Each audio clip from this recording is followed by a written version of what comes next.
एक छोटे से गांव में सुमन और उसकी सास कांति रहती थी।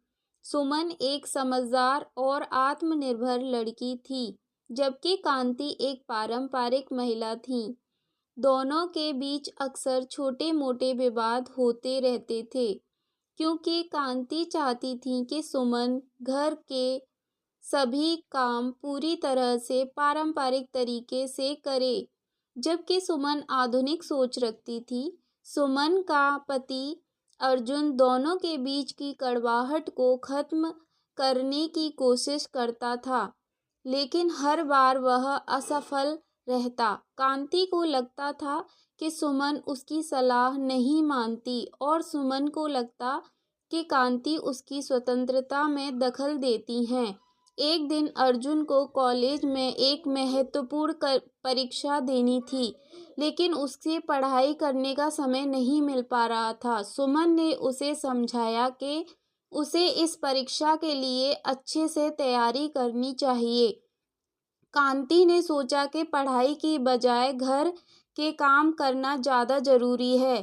तब अर्जुन ने अपनी माँ और पत्नी के बीच समझौता करने का निर्णय लिया। उसने कहा, माँ, अगर आप सुमन को थोड़ा स्वतंत्रता देंगी तो वह मेरी पढ़ाई में मदद कर सकेगी। कांति को समझ में आया कि अगर अर्जुन को सफल होना है तो उन्हें दोनों को एक दूसरे की मदद करनी होगी। धीरे धीरे कांति ने सुमन को अपने कामों में मदद करने दिया और सुमन ने भी कांति की पारंपरिक विधियों को अपनाने का प्रयास किया। इस तरह दोनों ने एक दूसरे को समझा और सम्मान किया। समय के साथ उनका रिश्ता मजबूत होता गया। अर्जुन की परीक्षा भी सफल रही और परिवार में प्यार और सहयोग की भावना बढ़ गई। तो दोस्तों, इस कहानी ने यह सिखाया कि सास बहू के रिश्ते में संवाद और समझदारी कितनी महत्वपूर्ण है।